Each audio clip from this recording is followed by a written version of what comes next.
Jika kita tidak menyadari bahwa kita bukan si rasa luka itu memang pasti berat. Gitu. Kalau kita hanya melihat bahwa diri kita adalah tubuh ini, diri kita adalah emosi dan perasaan ini, jatuhnya pasti nggak akan selesai-selesai itu rasa.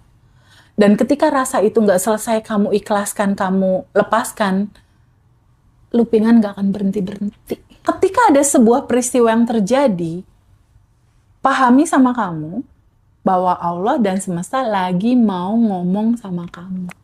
Allah yang maha baik, ada lapisan endapan emosi apa yang belum aku terima dan belum aku lepas.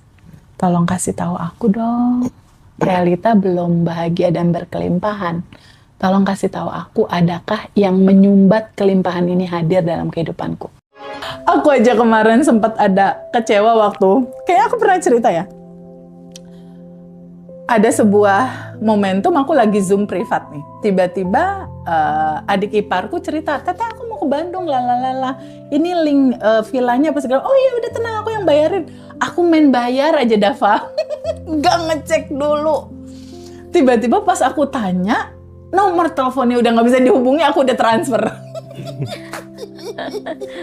Di situ pertama aku respon normal, kesel dan lain-lain. Kedua, aku duduk sebentar, ini ada kesel. Berarti ada yang belum selesai. Terima kasih tukang pos. Lalu aku kasih asumsi baru. Uang yang keluar adalah sedekah, walaupun ke penipu. Uang keluar adalah sedekah walaupun ke penipu. Jadi pertama aku rilis dulu. Kan kesel, uang hilang 4,5 juta. Tapi setelah itu aku mikir, ini aku ke-trigger nih, kesel. Aku duduk sebentar. Kesel, tunggu, flashback dulu. Ini ada yang belum beres di mana ya? Ketemu tuh, ada satu momen duduk, nangis sebentar, gue bego banget ya. Duduk, terus oke, pelajarannya apa? Lain kali berarti nggak boleh percaya begitu aja. Tetap ada pelajaran yang harus aku ambil dari situ. Aku emang bego. Maksudnya rusuh, nggak ngecek dulu, nggak apa dulu. Oke, ini pelajarannya harus diperbaiki nih. Kedua, orang itu cuma tukang pos. Wahai tukang pos, aku sending love. Aku sending love dia. Dia dapat kebijaksanaan. Dia sehat, bahagia, berkelimpahan. Suatu saat dia dapat pencerahan untuk menyadari apa yang dia lakukan gak baik gitu. Lalu aku memberikan gambaran pemahaman, oh iya ya, mungkin ada rezeki orang lain yang masih tertahan di aku. Sehingga semesta kayak memaksa aku untuk akhirnya keluar duit juga. Tapi dalam kondisi yang gak enak. Mungkin si pencuri ini butuh uang kali ya buat anaknya sekolah. Buat istri keluarganya beli beras. Jadi munculnya apa? Masya Allah, makasih duit ini mengalir kepada si yang menipu aku itu. Terima kasih ya Allah, berkah. Semoga rezeki yang aku alirkan berkah buat orang itu. Di situ mulai rada lega. Lalu aku bikin asumsi, uang yang keluar adalah sedekah. Dan uang yang keluar ini adalah sinyal semesta. Masya Allah, 10 juta mau masuk. Realitanya malamnya nggak masuk 10 juta loh, 20 juta. Padahal keluar 4 juta. Beda nggak Bib kira-kira kalau ketika ditipu, marah-marah, wah kurang ajar. Ini apa, adik ipar aku udah, Teh Febi itu siapa Teh Febi? Aku mau lalalala. Udah nggak apa-apa. Mungkin penipunya butuh beras. Mungkin penipunya butuh ibunya masuk rumah sakit kali. Atau butuh anaknya mau sekolah kali, mau lulusan nggak dapat ngambil rapot atau apa. Udah nggak apa-apa, nggak usah dipikirin. Udah aku lepasin. Udah nggak ada PR, aku nggak harus bocor energi ke situ gitu. Itu orang gimana kira-kira, capek aku. Aku lebih baik sending love, udah close, tutup, aku bikin asumsi baru. Ini sinyal semesta. Aku harus belajar lebih baik, lebih teliti, lebih nggak langsung transfer kalau ada apa-apa. Itu kisah nyata. Hilang 4 juta, dapatnya 10 juta. Lebih daripada itu gitu. Mungkin ketangkep nggak? Ketangkep mungkin sama juga. Aku juga gitu sih dah. Abi pernah punya pengalaman? Pernah pengalaman baru kemarin. How come? Gimana? Ketipu sekitar berapa? 3. 3 juta. Itu kisahnya gimana, Bib? Uang itu keluar? Itu kisah awal keluar saya berminat beli barang sesuatu gitu deh. Beli barang sesuatu, oke. Awal transfer udah ada jasa Rekber juga kan aman. Setelah saya bayar ke Rekber, setelah udah down semuanya dan saya mendapatkan konfirmasi bahwa barang tersebut udah kebeli. Namun beberapa hari saya kontak lagi udah nggak bisa dihubungi ya? Sama kayak aku gitu. Terus akhirnya kamu responnya gimana? Mungkin itu peristiwa dari awal pas saya pulang kerja malam hari. Saya melihat orang tua itu berdua gitu teh. Yang satu ibu-ibu itu jalannya siak-siak gitu sama bapak-bapak yang habis mungkin pulang dari tempat sampah gitu teh, tarik plastik. Mungkin itu pertanda sih kalau disuruh sedekah. Dan kamu ngelewatin itu ya? Iya. Itu dia, Bib. Itu dia yang aku bilang, lebih baik kita melakukan dengan kesadaran daripada semesta memaksa uang itu keluar dengan cara yang menyakitkan. Aku juga ngalamin salaman, Bib. Jadi jangan dipikir aku yang udah share materi ini nggak ketemu yang kayak gitu-gitu. Ketemu banget. Makanya aku selalu mengatakan sesuatu yang aku alami dan aku praktekin dan hasilnya gimana, ya memang itu yang aku ceritain ke teman-teman yang udah teralami sama aku. Aku nggak bisa nyeritain sesuatu yang nggak aku alami, itu nggak bisa. Nggak dapet feel-nya karena aku nggak ngerasain, ngapain aku ceritain kalau nggak ngerasain. Semua materi Bandan Revolution itu udah teralami semua. Daily rutin itu semua aku praktekin. Dan sudah ada hasilnya. Ketika sudah berhasil, baru aku ceritain. Kalau kita lihat sejarah aku ngobrol sama Mas Hendra, di awal-awal kan aku nggak langsung iya. Aku bilang, entar Mas, aku mau ada eksperimen dulu. Ingat nggak? Iya. Entar Mas. Nggak aku iyain karena buat aku entar dulu. Kalau ini udah yang terbaru manifest, aku baru mau Mas Hendra. Ini belum, entar dulu. Gitu. Itu akan beda ketika kita mengungkapkan dan menyampaikan sesuatu yang kita alami sama yang teori doang. Kalau yang teori doang, nggak akan sampai ke hati kamu bahasa ini. Kalau kita merasakan, sampai getarannya ke hatimu. Gitu. Jadi kembali lagi, abaikan realita. Abaikan realita bukan berarti mengacuhkan, enggak. Tapi kamu tidak melekat rasa di situ yang, ini gimana? Enggak begitu, bukan itu. Tapi lihat realita itu sebagai hidangan semesta. Yang penting itu bukan peristiwa ininya, Dava, bukan peristiwa ini. Yang penting tuh responmu dalam kesadaran. Responmu dalam kesadaran kekurangan dan ketakutankah meresponnya? Atau responmu dalam kesadaran yang kesadaranmu melebar dalam cinta dan kelimpahan? Itu akan beda banget itu responnya. Sangat beda dan hasilnya juga akan beda. Dan itu indah sekali. Yang indah itu bukan manifestnya, bukan. Kalau aku rasakan ya, bukan dapat ininya, bukan. Tapi yang indah itu adalah prosesnya. Proses kita melewati ini semua gitu. Itu indah sekali sih buat aku. Sangat indah. Ya, pertanyaan berikutnya? Hebat banget ya Teh ya. Nah Teh, yang kelima, bagaimana cara memulihkan rasa percaya diri setelah mengalami pelecehan verbal atau seksual? Menurut Teh Feby bagaimana? Ya, alumni privat itu ada cukup banyak yang mengalami pelecehan seksual. Ada yang sampai diperkosa, ada. Dan itu memang satu pengalaman yang gak mudah dilalui gitu. Ada juga yang secara verbal, kamu nggak berguna, kamu pembawa sial, kamu itu juga ada teman-teman, dan itu pasti butuh ekstra gitu melewati itu semua. Tapi gini teman-teman, jika kita tidak menyadari visi misi jiwa kita, jika kita tidak menyadari bahwa kita bukan si rasa luka itu memang pasti berat. Kalau kita hanya melihat bahwa diri kita adalah tubuh ini, diri kita adalah emosi dan perasaan ini, jatuhnya pasti nggak akan selesai-selesai itu rasa. Dan ketika rasa itu nggak selesai, kamu ikhlaskan, kamu lepaskan, loopingan nggak akan berhenti-berhenti.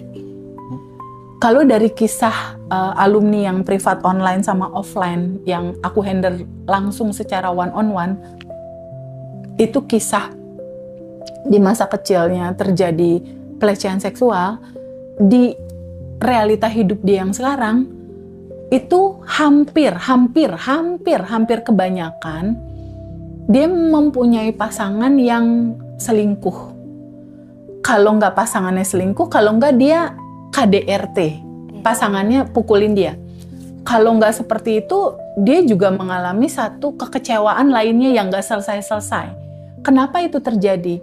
Ini hanya salah satu dari sinyal cara kerja semesta untuk ngingetin orang ini untuk melepaskan rasa yang belum selesai di masa kecil dia. Gitu.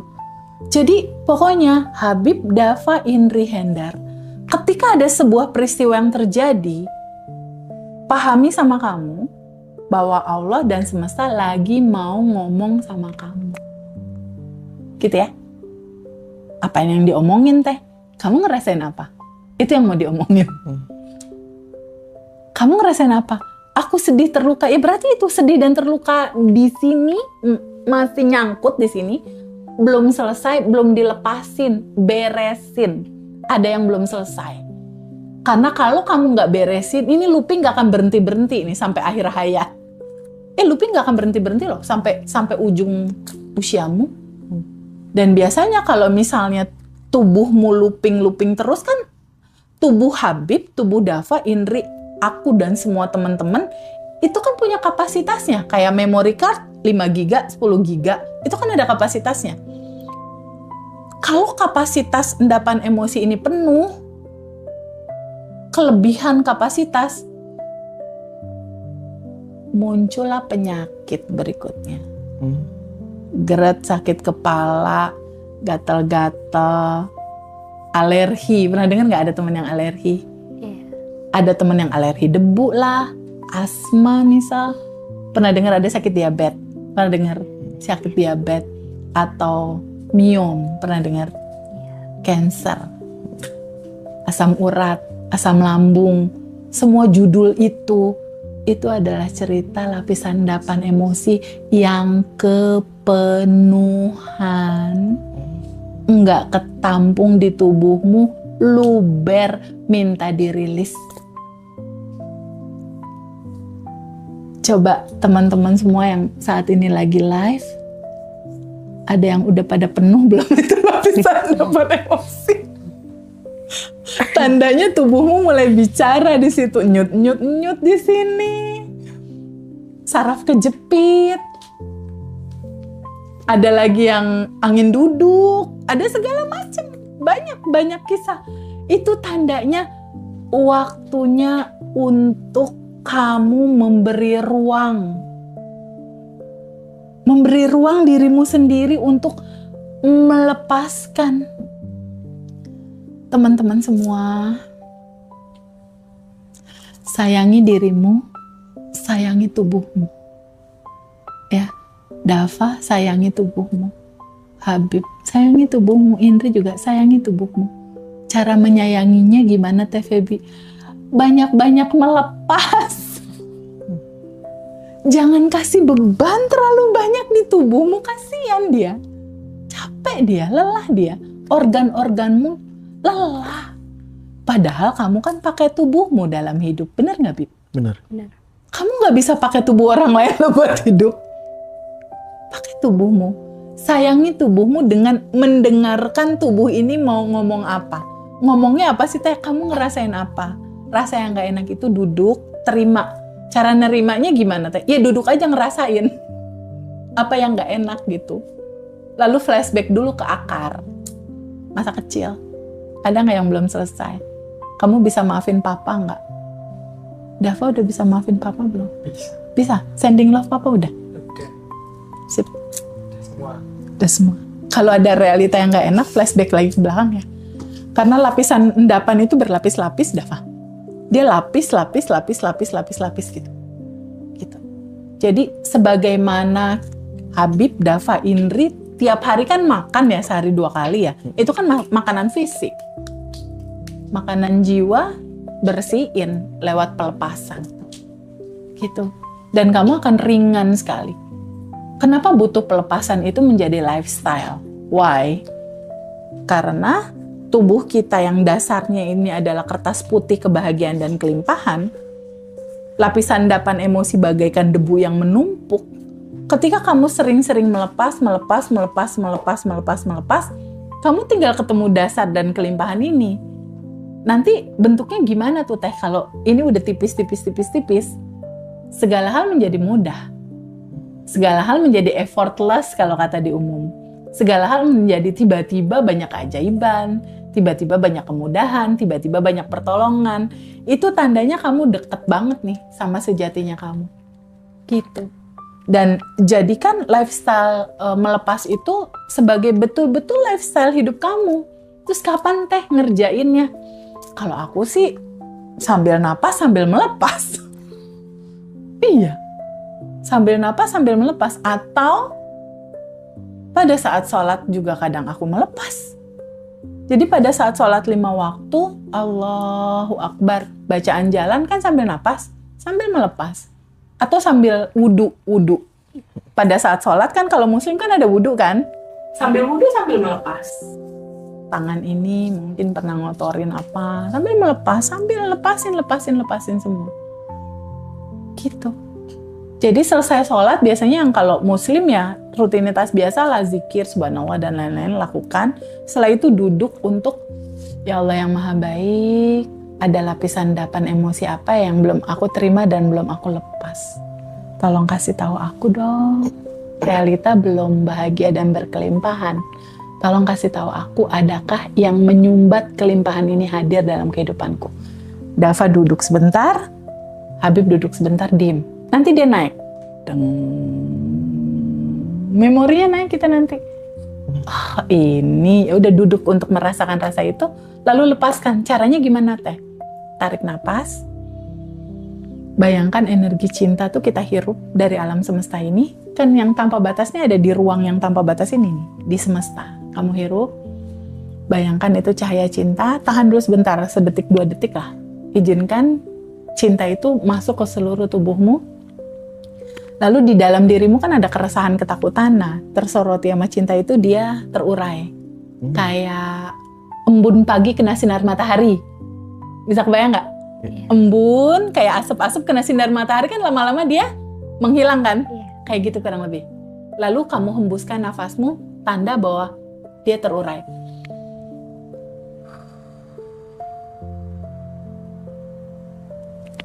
Ngebuangnya lebih panjang daripada menghirup. Kalau menghirupnya anggaplah 4, ngebuangnya 8.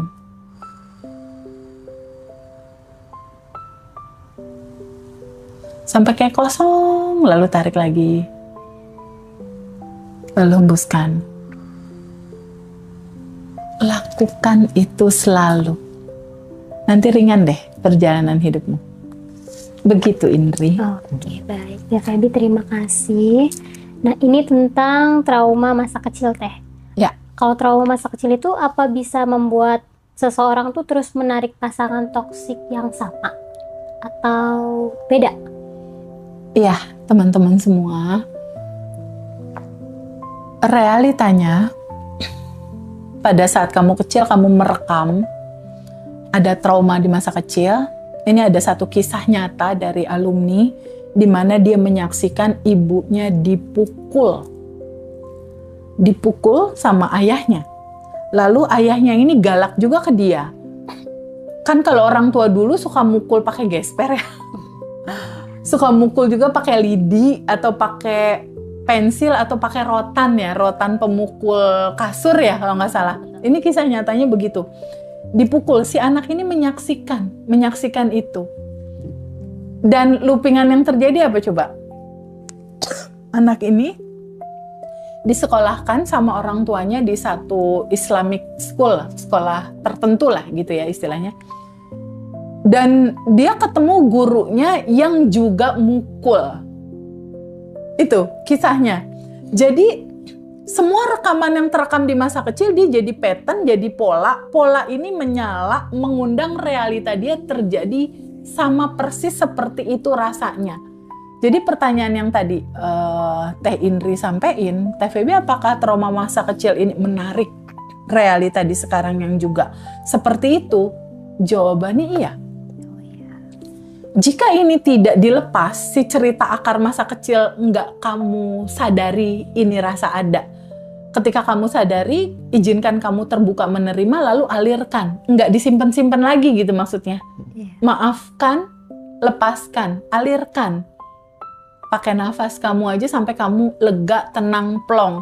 Kalau akarnya nggak diselesain, ini akan terus dan terus terjadi di dalam kehidupanmu, nggak selesai. Sampai pada akhirnya kamu menyadari, kayaknya aku harus lepasin dan ikhlasin. Gitu. Tapi kesempatan teman-teman semua mendengarkan semua informasi ini adalah clue yang sangat baik untuk teman-teman bisa memulai itu. Gitu. Ada yang pernah punya kisah yang sama nggak di teman-teman semua yang live saat ini? Ada nggak? Ada yang punya kisah yang sama nggak? Banyak. Luka masa kecil menjadi realita yang rasanya sama, terluka, sakit, sedih, ada nggak? Rasanya sama, ada nggak, teman-teman? Ada. Coba dijawab. Ada nggak? Ada. Nah, jika itu ada, itu adalah sinyal semesta di mana Allah dan sistem kerja semesta ini mau ngomong sama kamu, ada yang belum selesai di dalam data dirimu, ada yang belum kamu lepaskan, ada yang belum kamu kasih ruang untuk itu mengalir. Dan itu stuck menjadi pantulan realitamu.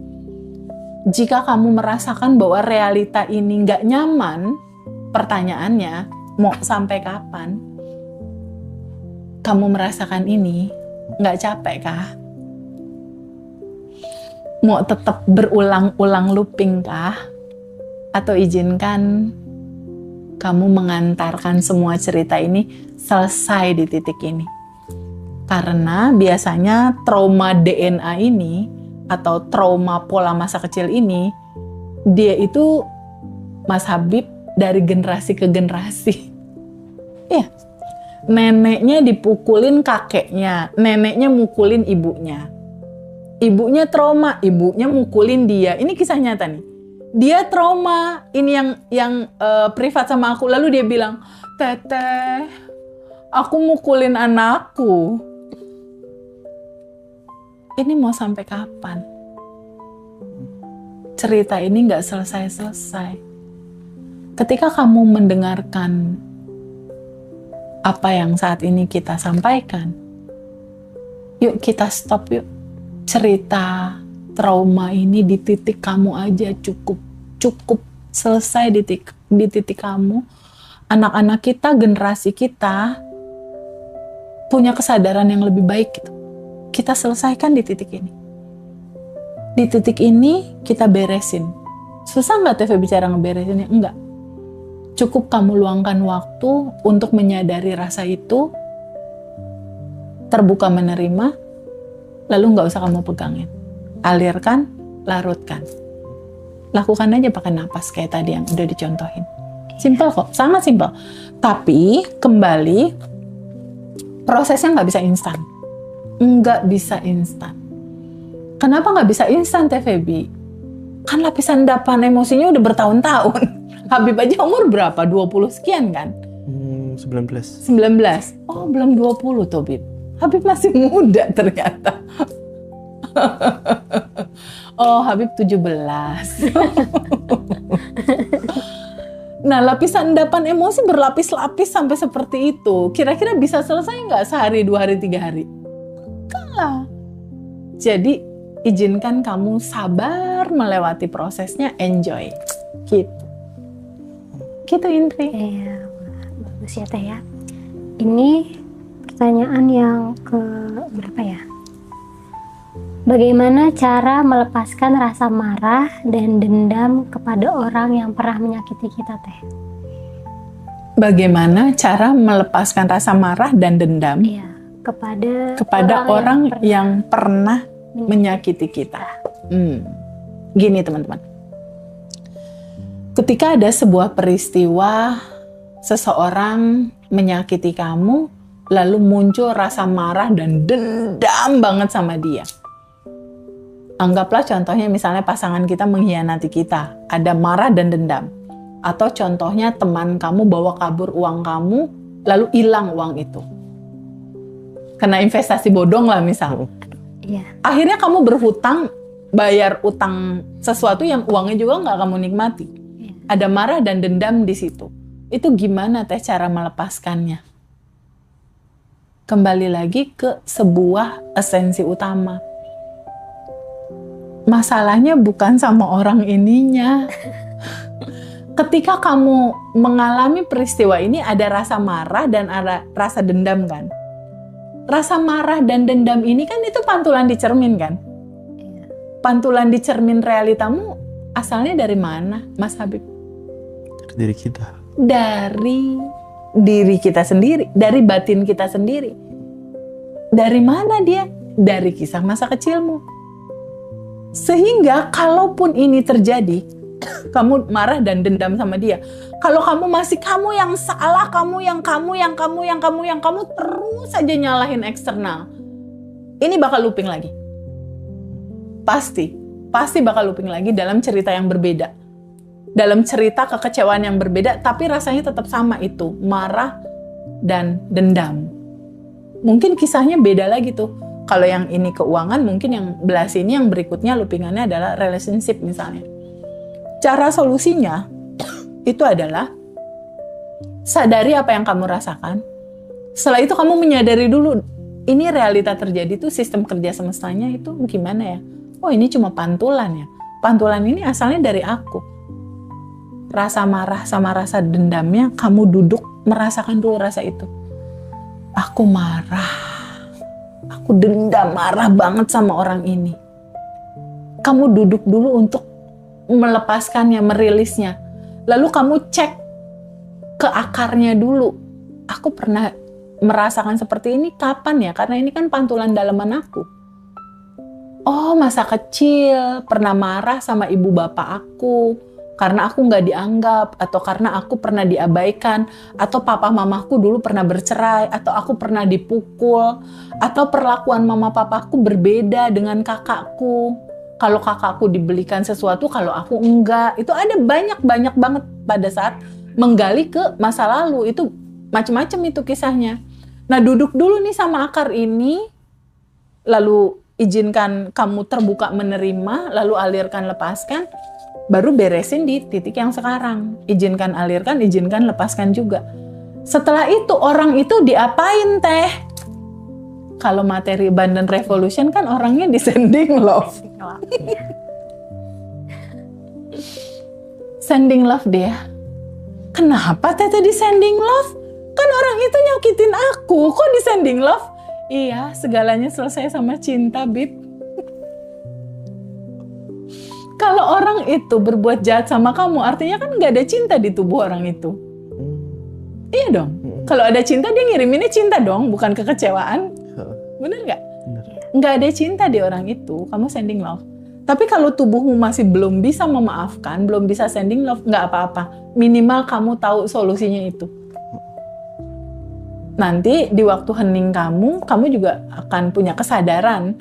Kalau ini nggak dilakukan, kamu duduk nggak terbuka menerima dan mengikhlaskan, kamu tahu resikonya. Karena tubuh Habib, tubuh Dava itu cuma punya 2 respon.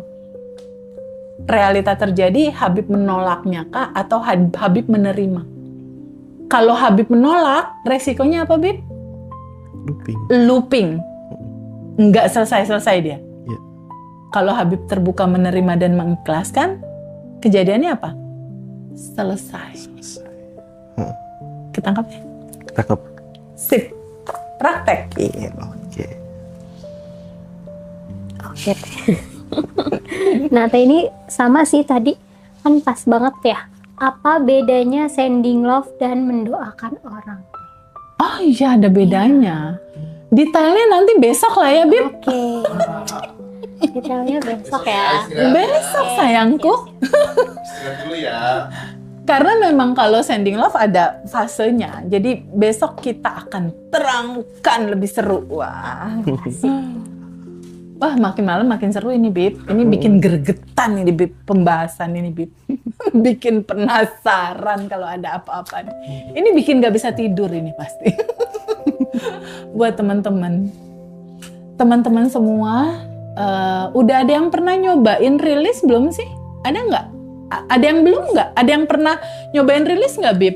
Ada yang belum nggak? Ada yang belum pernah nyobain rilis nggak, teman-teman? Ada yang belum, ada yang udah, Teh. Ada yang belum, ada yang udah. Oke, sebetulnya itu simpel banget sih. Nanti besok kita akan ada praktek rilis, yang kemungkinan 100 orang lebih, 150 orang lebih lah antara offline dan online. Jadi kalau rilis sendiri dengan bareng-bareng, Habib kalau pas lagi kelas bisa ngerasain nggak, Habib, atmosfernya? Bisa. 160-an, bisa ngerasain nggak? Bisa. Kerasanya, Indri bisa ngerasain nggak? Merinding. Haru biru. Yang Habib rasain gimana kalau pas lagi kita rilis bareng? Kayaknya rasanya tuh vibrasinya beda ya? Seperti beda, ada domain baru gitu, Teh. Kenapa? Ada domain baru. Ada domain baru? Seperti ada semesta sendiri gitu di situ yang mulai. Iya, betul banget. Ada rasa kolektif ya yang menyatu jiwa tuh, vibrasi auranya tuh kerasa banget, itu indah banget. Sangat indah, Bib. Melepas itu indah sekali. Gimana nggak indah? Kita melihat kesedihan itu juga cinta. Kita melihat kekecewaan dalam kesadaran itu manifestasi cinta juga. Ada pelajaran di situ bahwa semua peristiwa terjadi karena sebuah reason. Dan reasonnya pasti terbaik buat kita. Cuma saat ini kita belum tahu aja hikmah terbaiknya apa. Nanti terbukanya nanti beberapa tahun kemudian. Aku, Bib, kalau ngelihat realita dulunya aku prihatin, sedih, dan lain-lain, pernah ditampar juga, Bib, aku sama ibu tiri, Bib. Jadi pernah ngalami satu sisi di mana sedih, bingung, takut, mendem perasaan gitu. Itu banget di mana aku lihat sepupu aku, bajunya bagus, sekolahnya seru, enak, bajunya keren-keren. Ini Feby kecil kayak gitu, itu pernah ngalamin. Tapi di titik aku yang sekarang, aku bersyukur itu sekolah kehidupan aku yang luar biasa.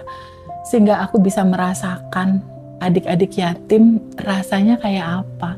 Kayak aku dulu. Jadi bawaannya di aku yang sekarang pengen mengalirkan selalu cinta ke mereka. Karena aku pernah ada di titik itu. Dan itu sekolah kehidupan yang paling indah sekali.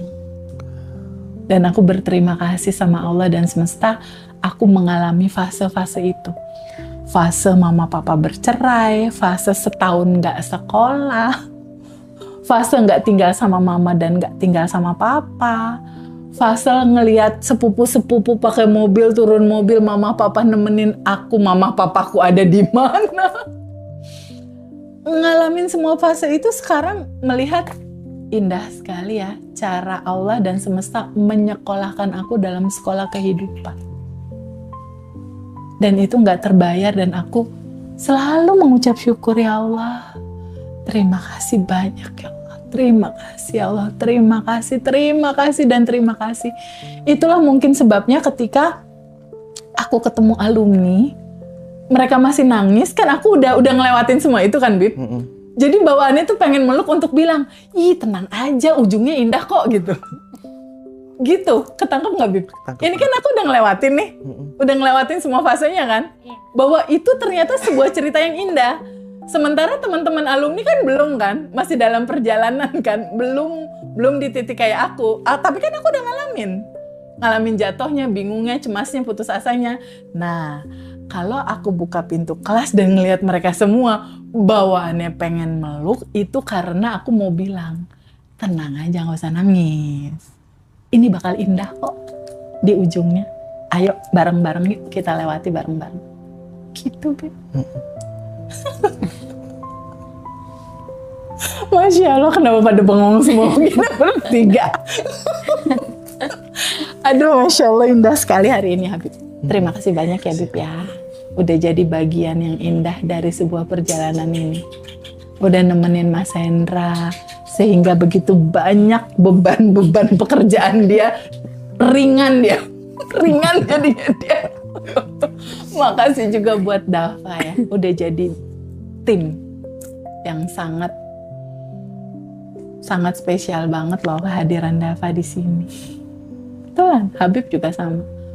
Habib dan Dava, Indri, Hendar selalu ada dalam hatiku. Itu ketinggalan satu. Gue lupa terus sama dia, jadi gue nggak sebut Indri. But welcome to the beautiful familyhood, ya. Mau nikah tapi dia. Hud, sebelum kamu nikah, kamu rilis dulu ya. Banyakin rilis ya. Ketika di sini rapi, kamu akan melihat istrimu cantik.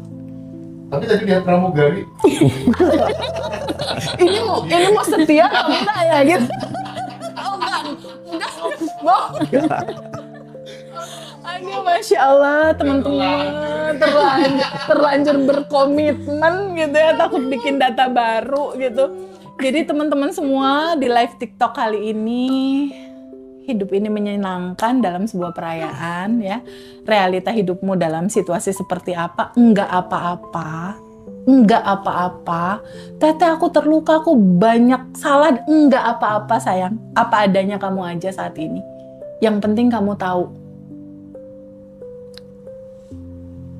cahaya itu masih selalu ada di dalam dirimu, menunggumu untuk mengalami kebahagiaan dan kelimpahan.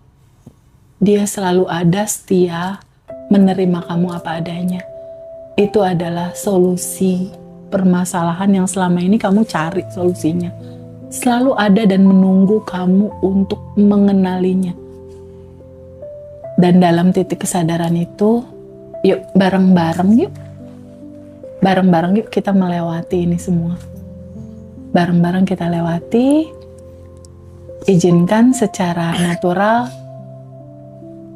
kamu terbuka untuk tahu, terbuka untuk merasakan bahwa sebetulnya yang kamu cari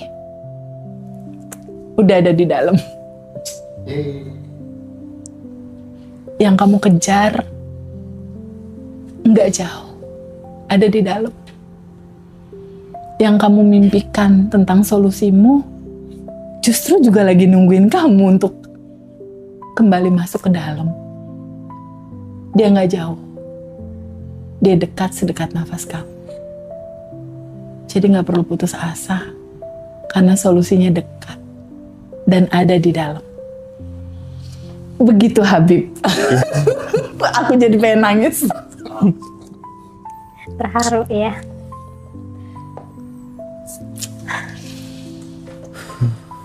Terima kasih. Terima kasih Teh atas jawabannya. Jadi teman-teman tahu ya jawabannya seperti apa dan harus bagaimana. Sekarang aku mau nanya Indri.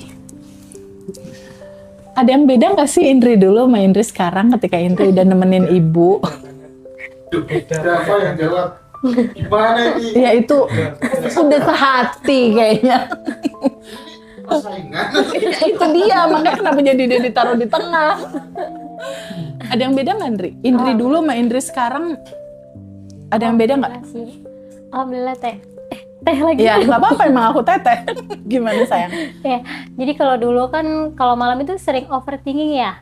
Ya. Mungkin kayak mikirin, aduh besok mau ngapain lagi ya, nanti kerjaan gimana ya, selalu mikir kayak gitu.